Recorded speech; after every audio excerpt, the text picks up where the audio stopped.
How long have you been doing this self-publishing stuff for? Officially and professionally, and since the 1st November 2013. Okay. And I remember that day because basically that one was the very first day that I hit the publish button. Yeah. My short science fiction short story on Amazon. That's Yeah? why it was a day to remember. You've taken a snapshot in your head of it? Yeah. Something like Did you take a that. picture of the Yeah. computer? You know, like, here I go. No, you didn't. No. No, I didn't. But basically that one is the date that I remember. Yeah. I was born as a self-published author. And what was the road up to that? Like, what made you decide to, I'm going to do this? Yeah, that one also, like, this is an interesting question because the answer is, like, I had, like, a collection of mentor. And by mentor, I mean, like, people that I search throughout the web. They don't know me. Yeah. But nowadays, you can have a virtual mentor. Yeah. And the person, it was, like, a kind of rocky phase in my life because I was, like, here in Canada, but I wanted to study. I had some problems, so I couldn't do that. So I had some time for myself to think about what I wanted to do. And I always liked to writing. So in these days, I had basically time to figure it out what I really wanted to do.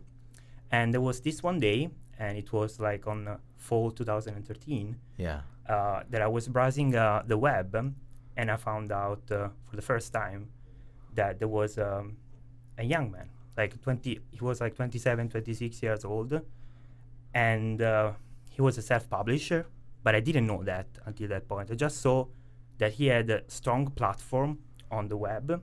Yeah. He had beautiful products. Yeah. He had a fantasy series that was selling thousands of copies. What's his name?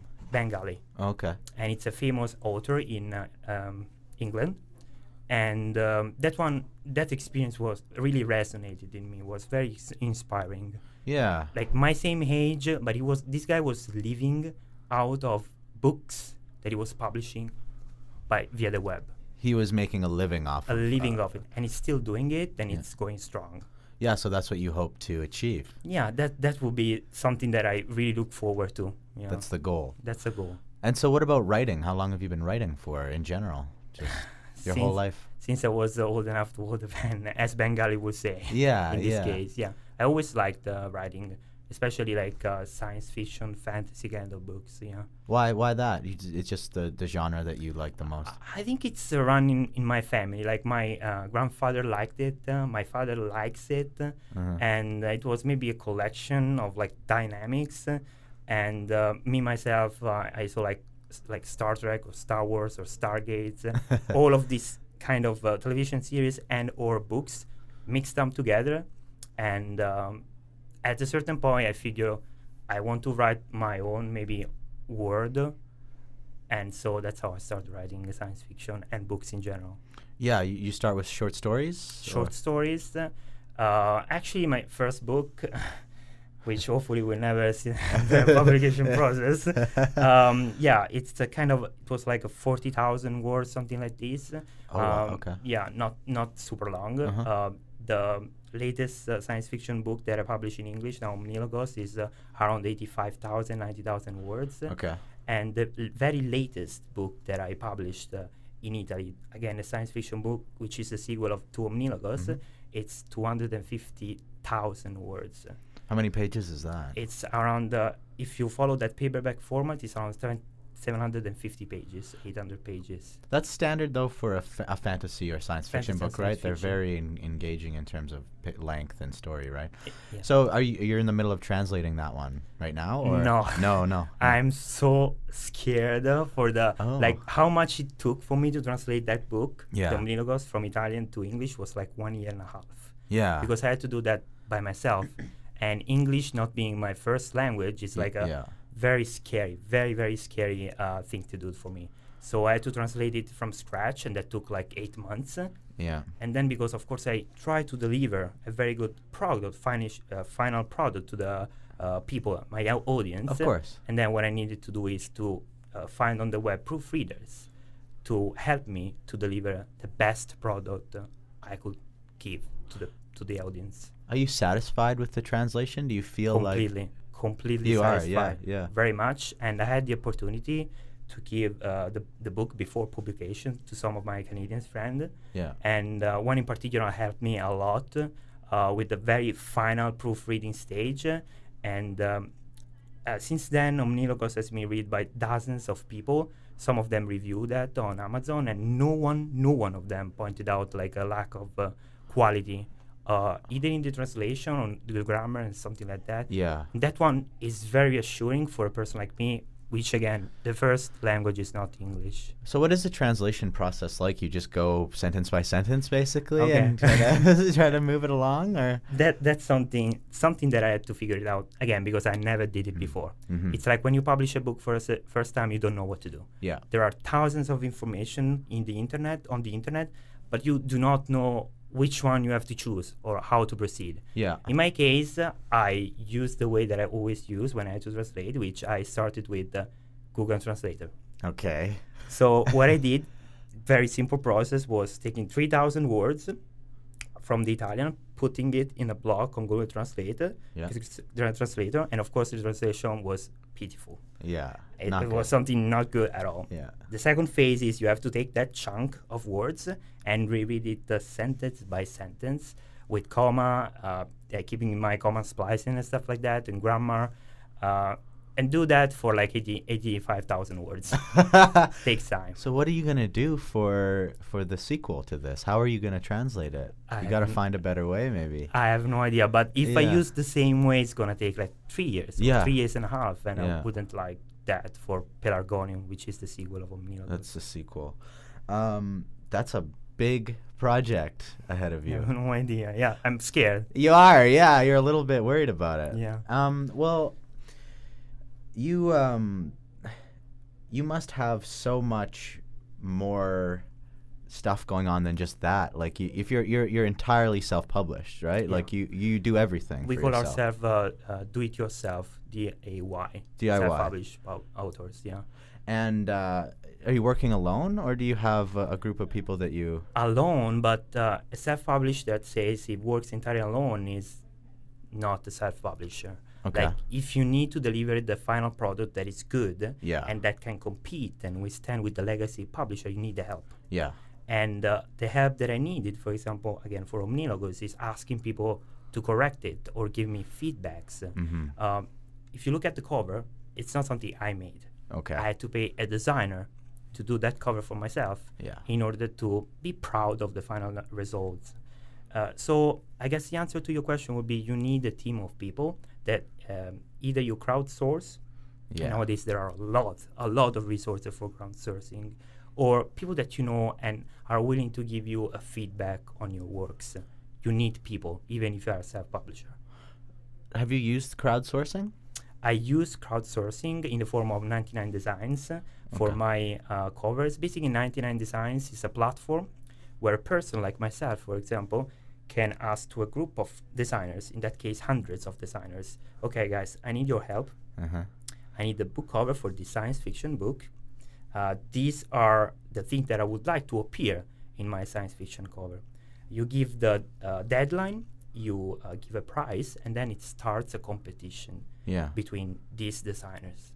At the end of the context, you sign a contract through 99 Designs, in this case, and then the designers that you pay, yes, the money, and you have your cover. Wow. So you got a number of you 83. looked 83 different artworks. Wow. That's why what I'm saying. Like nowadays, you can do this, but with the help of the web, I see. internet, and platforms. But you are doing it through your own motivation. That's what makes you a self-publisher, is that you are kind of making all this happen, yeah, right? exactly. So what is the biggest thing that you've learned from self-publishing that you didn't realize before? The biggest thing that I still struggle with to understand is that self-publishing is not a sprint. It's not a a sprint. marathon. Okay. You need years to figure out, and if you're lucky enough, you understand that eventually, to figure out how to publish the best product you can and to deliver that product in the easiest way and the fastest way and the cheapest way to the audience. Do you have any business experience or no?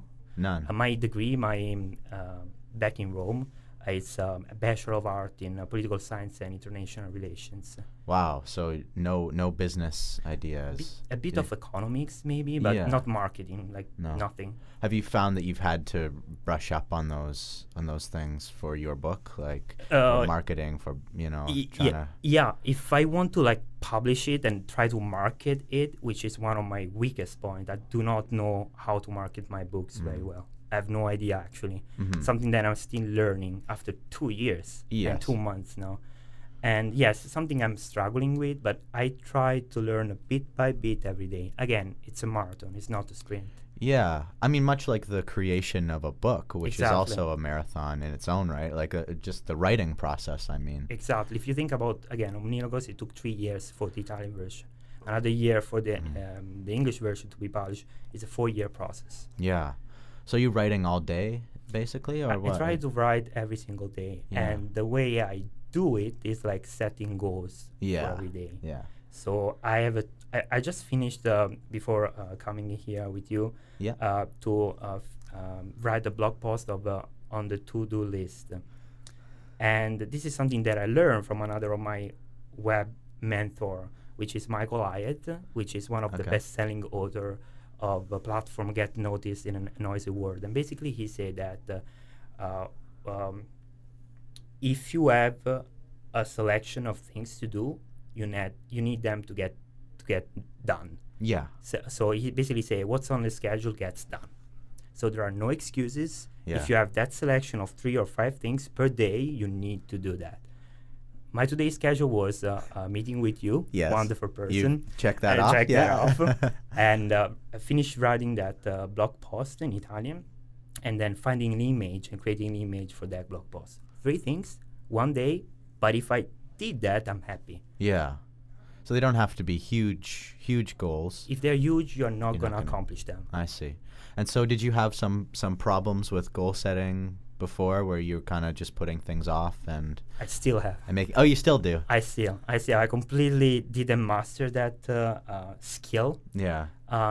Even creating your own schedule requires, it's like kind of a craft. Yes. In itself. Uh-huh. You need to understand and prioritize what it is really important to do.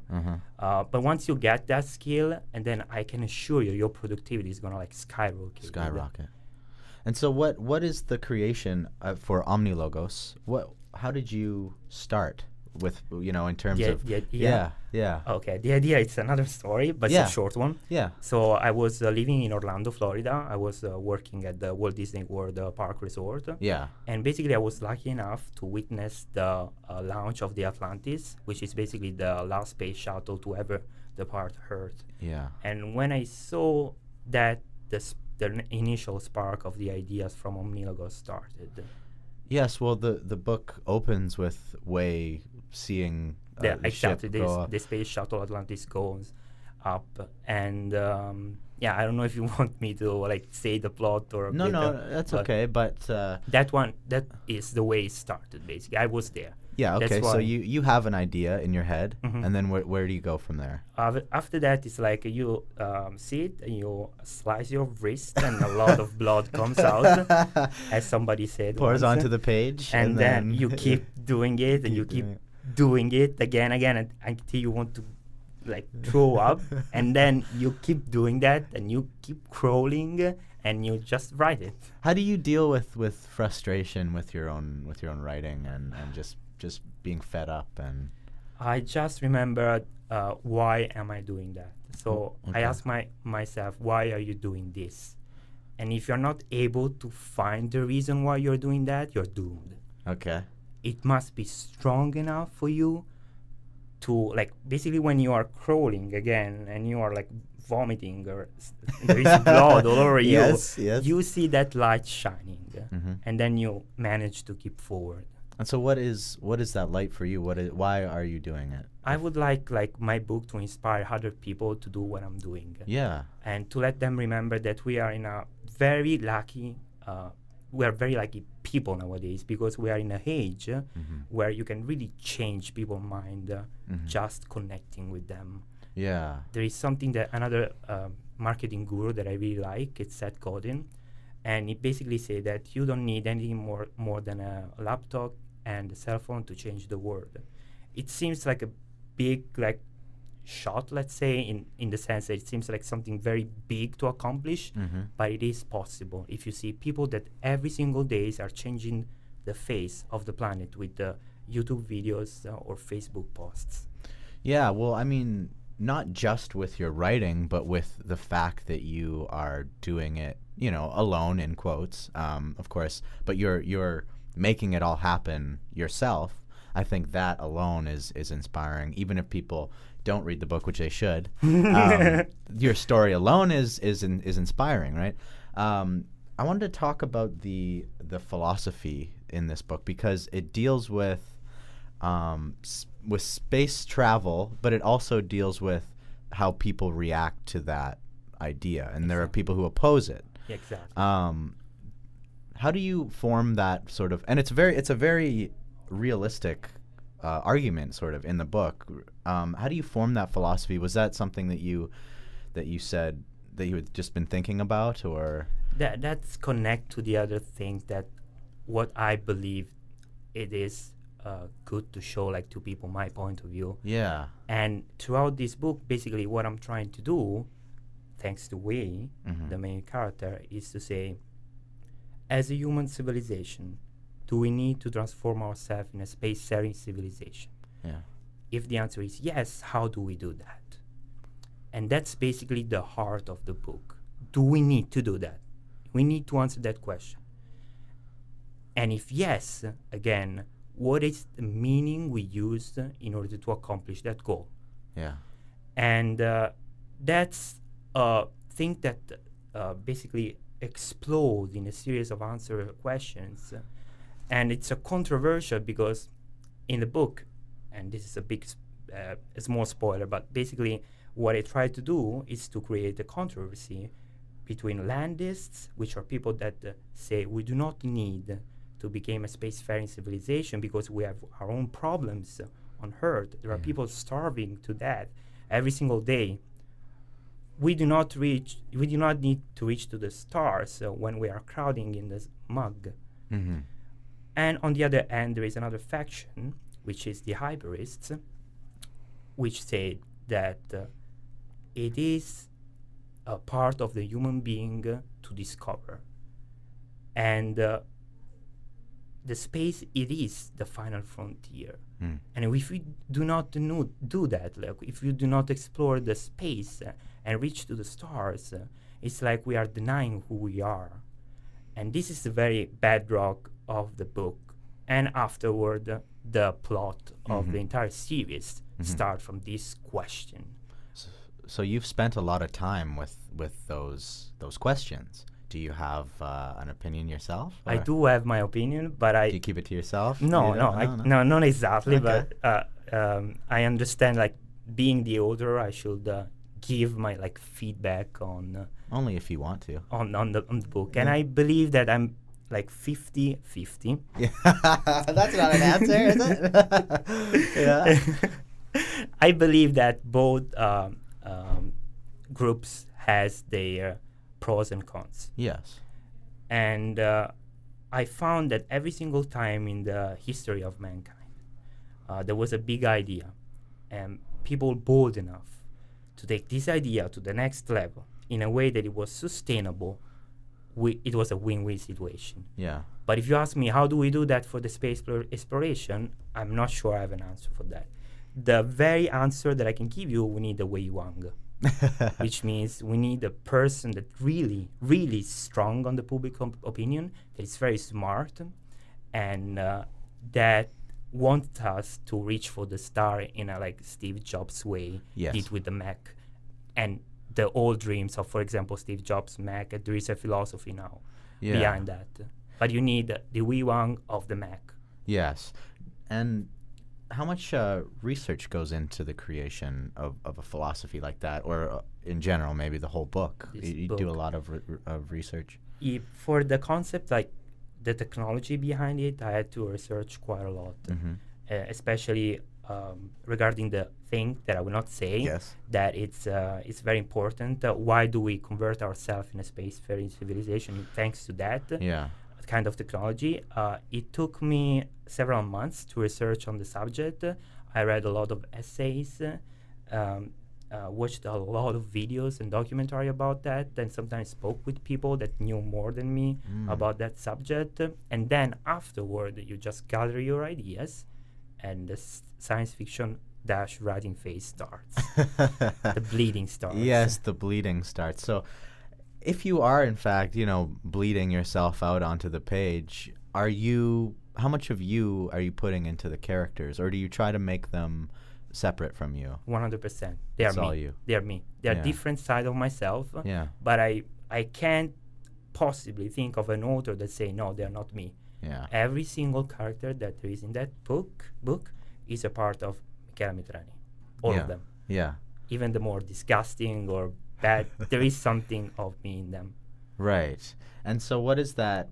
What is the creation of a character like for you? Do you do the same amount of research maybe that you would for 99% of the time, I have no idea what I'm doing at the start. Yeah, is that right? It seems funny, but Yeah, I really mean- I have no idea. So I'm saying, okay, I need to create this character. I need it to make it interesting. Yeah. How do I do that?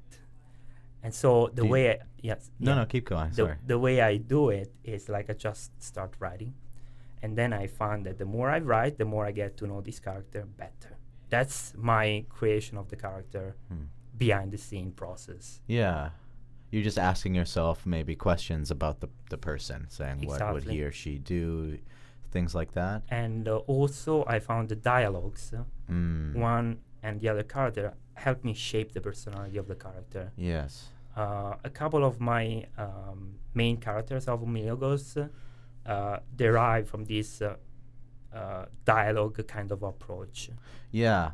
Is the writing, have you entered sort of a community in Canada or in Vancouver here that deals with writers, or is it Not No. like face by face, but Yeah. I am involved in community by the web, Yes. especially in Italian forums, Mm. where I provide my small knowledge about self-publishing to people that needs it.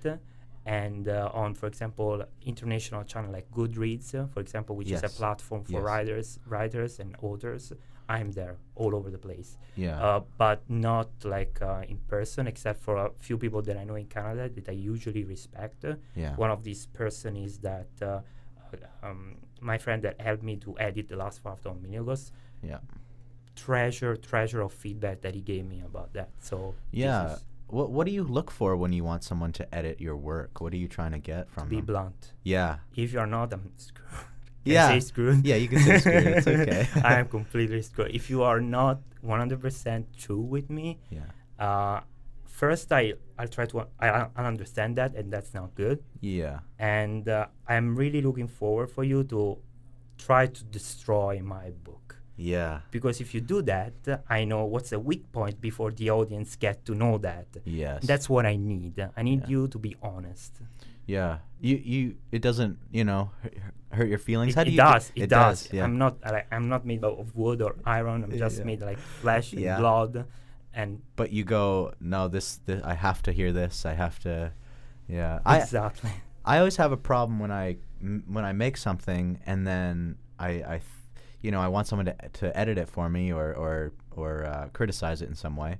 I find that it's hard for me to. I feel like a little embarrassed about the bad things about it. I Right? completely understand you. You feel embarrassed by. I certain feel things? embarrassed and ashamed. Yeah, shame. On top of that, yeah, because I know, because basically what you're doing when you write a book and you're giving that piece of paper or that file to another person is you're saying, this is me, destroy me. Yeah.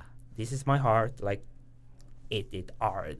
That's what you're saying. And that's never easy. That's never easy. No. I think you would be lying if you say, I'm giving my book, away for feedback, Yeah. and I don't care about anything you are saying about that. It's like your son or daughter. Yeah.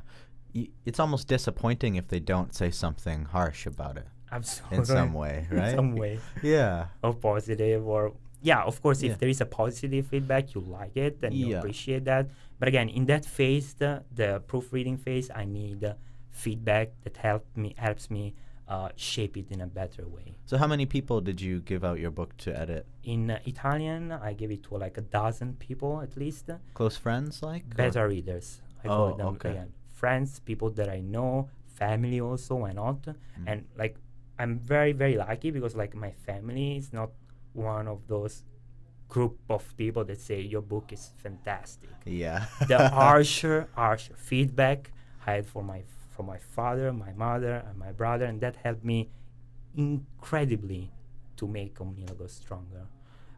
For the English, I had more problem because I don't know as many people that have a skill for proofreading books, so I had to pay for a good service, of course. Oh, I see. But again, the crowdsourcing helped to reduce the cost because I spent some time searching how much would have cost me translating the book from Italian to English, and it would be more than $8,000.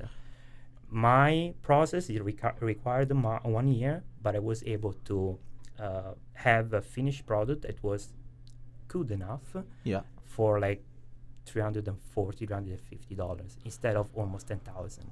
Yeah. Well, I mean, are you were you happy with the criticisms that you paid for, or did you find that your parents maybe gave you better criticism than No, they did? actually there was one guy that hated the book, Oh, really? and I paid this guy, of course. Yes. And he basically told me, and he found a lot of grammatic mistakes, really, really helpful.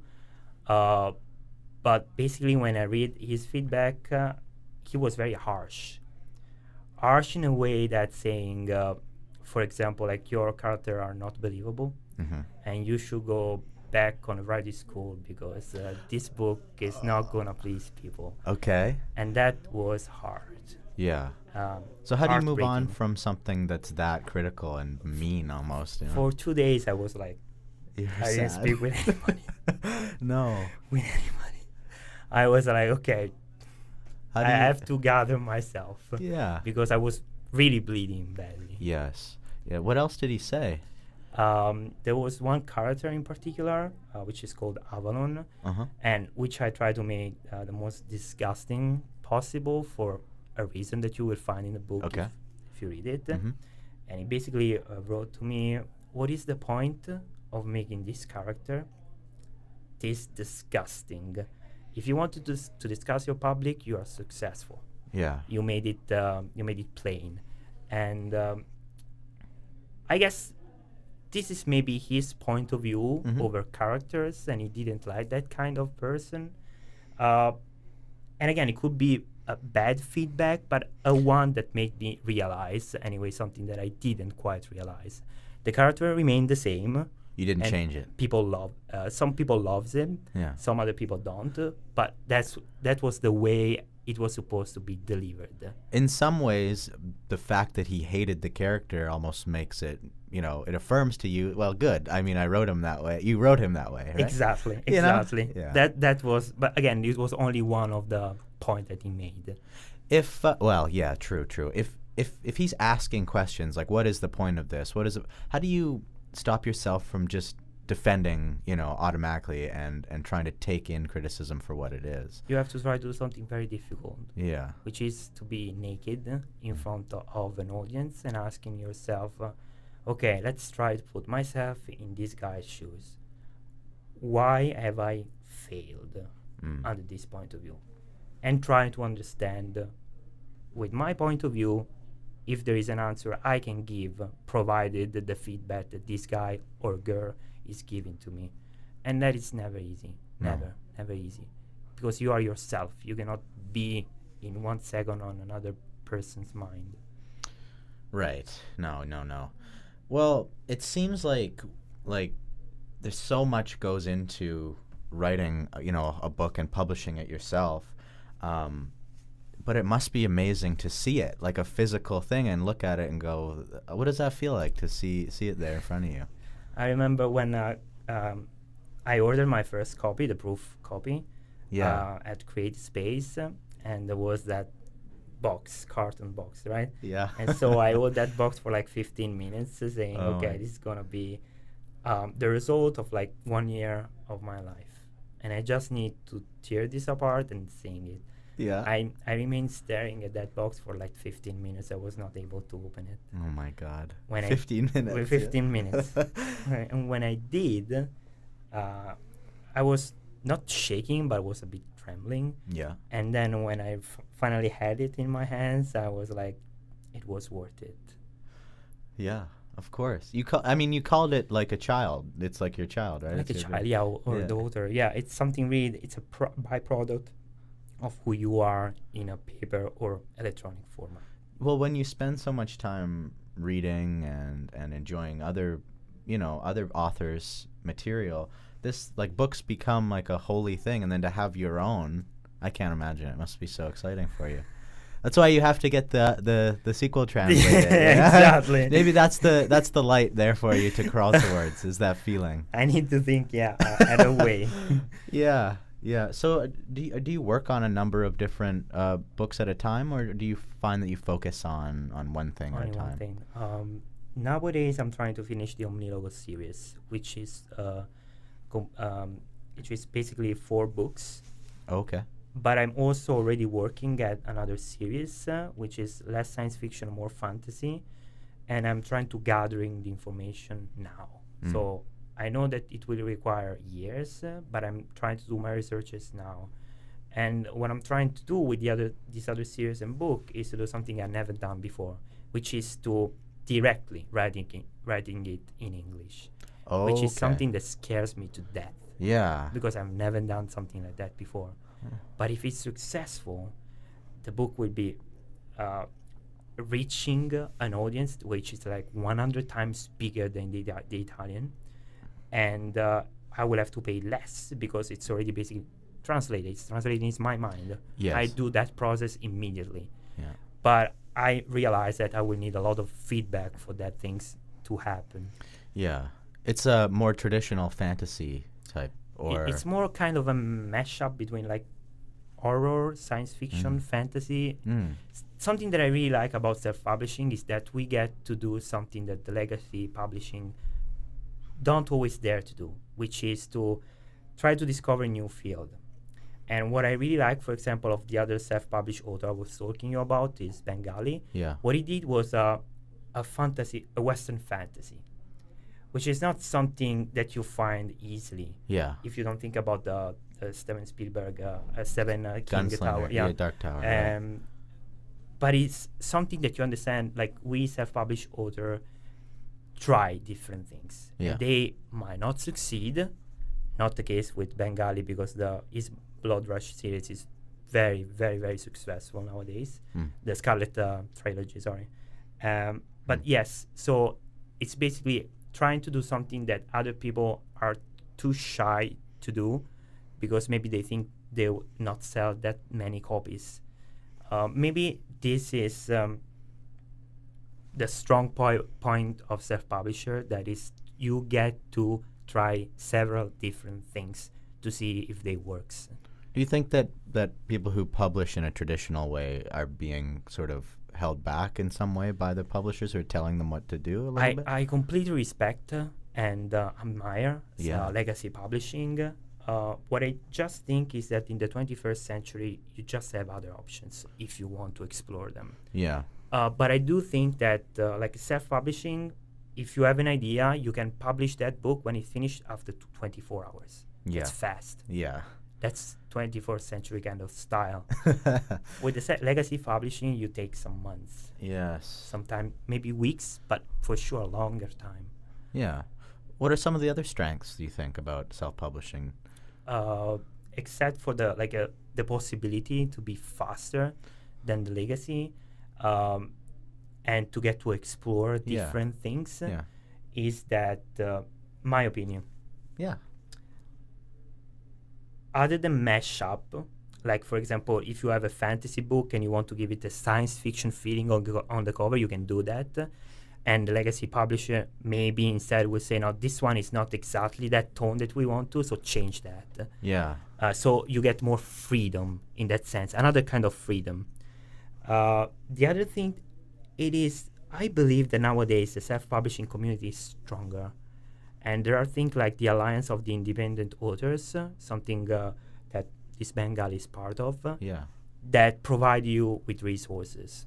If you want to publish a book in the traditional way, the usual process is you basically you write your book, you have to find an agent, and like 95% of the people get stuck there because there are so many people asking to an agent to represent them.